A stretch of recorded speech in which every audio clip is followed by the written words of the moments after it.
नील और आर्या की मुलाकात एक कोचिंग क्लास में हुई थी।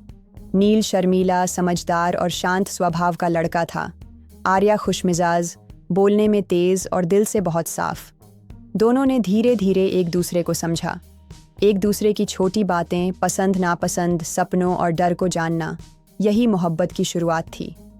कब मोहब्बत गहराई बन गई, पता ही नहीं चला। कॉलेज के 4 साल बीते और उनके रिश्ते में और भी मजबूती आई।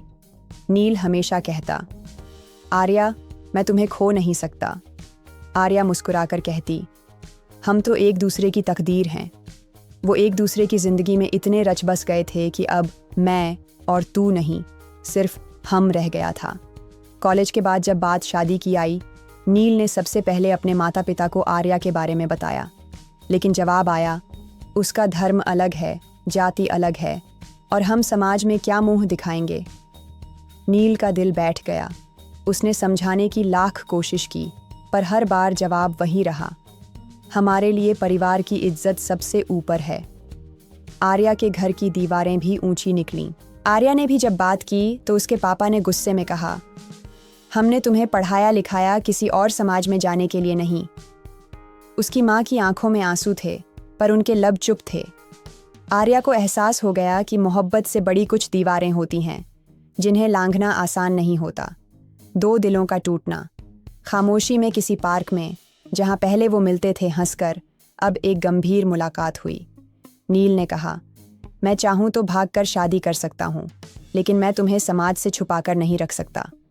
आर्या की आंखें भर आईं और उसने जवाब दिया, मैं भी नहीं चाहती कि हमारी शुरुआत अपनों की बद्दुआओं से हो। अधूरी मोहब्बत की विदाई वो दिन आखिरी था। दोनों ने बिना एक दूसरे को दोष दिए अपनी मोहब्बत को अलविदा कह दिया। वो रिश्ता जो 7 जन्मों की कसमें खा चुका था, उसे परिवार की बंदिशों ने मार डाला। 5 साल बाद एक शादी में दोनों फिर मिले। नील अब एक सरकारी अफसर था, आर्या एक स्कूल में अध्यापिका और किसी और की पत्नी। नज़रों ने बात की, मुस्कुराहटों में आंसू छुपे थे। नील ने कहा, कैसी हो? आर्या बोली, ठीक हूँ, पर अधूरी हूँ। नील भी मुस्कुराया, मैं भी। अब दोनों के पास वो नहीं था जिसे वो चाहते थे, पर यादें थीं। वो अल्फाज थे जो कभी कहे नहीं गए। वो ख्वाब थे जो आंखें खोलकर देखे गए थे।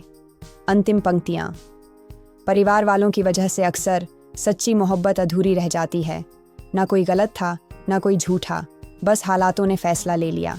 परिवार वालों की वजह से अक्सर सच्ची मोहब्बत अधूरी रह जाती है।